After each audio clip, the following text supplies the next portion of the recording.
of hunters entered Raven's Hollow. Only one walked out. The other 4 weren't just killed.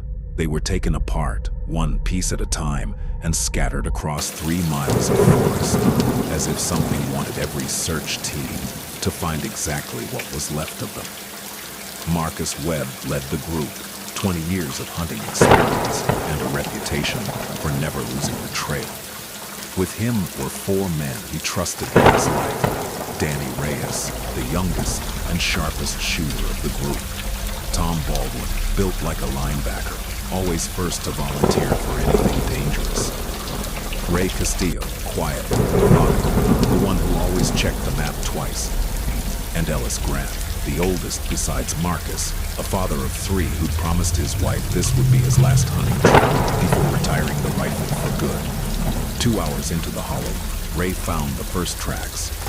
Prints, nearly 16 inches long, sunk deep enough into the mud that Marcus needed both hands to measure the depth. Then, Tom found the tree. A trunk as thick as a man's chest, snapped clean through, bark peeled back in long strips, as if something had raked its claws down the wood before breaking it in half. Ellis wanted to turn back right there. Marcus convinced him to keep going. It was a decision he would spend the rest of his life regretting. Danny had fallen slightly behind, checking his rifle's scope. The others heard it before they saw anything. A low, guttural sound that seemed to come from everywhere at once. Then silence. Then Danny's flashlight rolling across the dirt on its own. They found him 11 minutes later, 30 yards off the trail. His rifle was still in his hands. His body was not attached to them anymore. Marcus would later tell investigators that Danny's arms had been torn away at the shoulder, not cut, torn, and that his head was never recovered at all. Only a wide trail of blood leading deeper into the hollow, as if something had dragged the rest of him away to finish somewhere else. Panic took over. Ellis wanted to run for the trucks immediately. Tom wanted to hunt whatever had done this. Marcus, shaking, made the call that would doom half of them.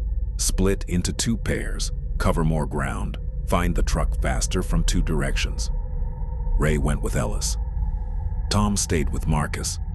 It was the last time all 4 of them would be in the same place, alive.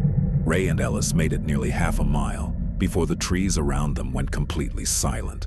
No wind, no insects, nothing.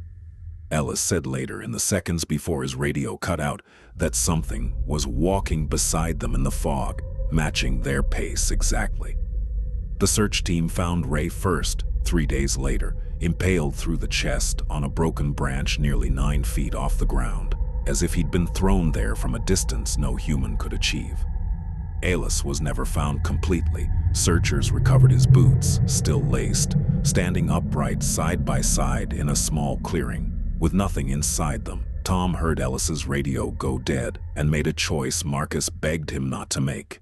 He ran toward the sound, rifle raised, screaming for Ellis and Ray. Marcus followed 20 yards behind, and it was Marcus who saw it fully for the first time. Nearly 7 feet tall, its frame wrong in every way a body should be built, moving on legs that bent backward like an animal's, closing the distance on Tom in seconds. Tom got 1 shot off. It didn't stop.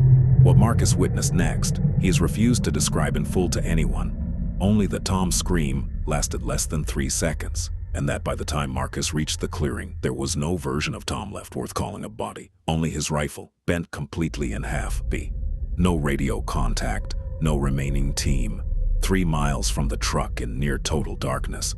He built a fire with shaking hands, the only thing that seemed to make the creature hesitate at the edge of the light. For nearly an hour, it circled him just beyond the flames, never approaching, never leaving. Marcus later described its eyes as the only part of it that seemed to hold anything close to intelligence, watching him, patient, as if it already knew exactly how this would end, and was simply waiting for the fire to die. When the fire finally began to fail, Marcus made his last decision of the night.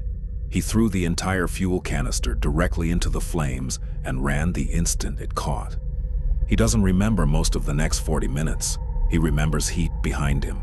He remembers a sound that he still cannot describe as animal or anything else. And he remembers his legs finally giving out at the edge of the tree line, less than an hour before sunrise, 3 miles from where he'd built that fire. Search teams spent 9 days combing Raven's Hollow. What they recovered was cataloged but never fully explained. Danny's arms, found separately, nearly 200 yards from where his rifle was recovered. Ray's body, impaled at a height no human throw could reach. Ellis's boots, empty and upright, and Tom, whose remains were never formally identified beyond his bent rifle and a DNA match, too fragmented to reconstruct anything resembling a full account of what had happened to him. Raven's Hollow was closed within the month. Officially, for unstable terrain, and unofficially, local rangers still won't patrol it after dark, and every few years, hikers report finding the same 16-inch tracks, moving deeper into the hollow, waiting for whoever comes looking next. If you want stories with real stakes, subscribe. But subtersa. Would you it's a D4C, a new one drops every few days. And if you've ever faced something in the wild you still can't explain, send it to me. It might be the next one I tell.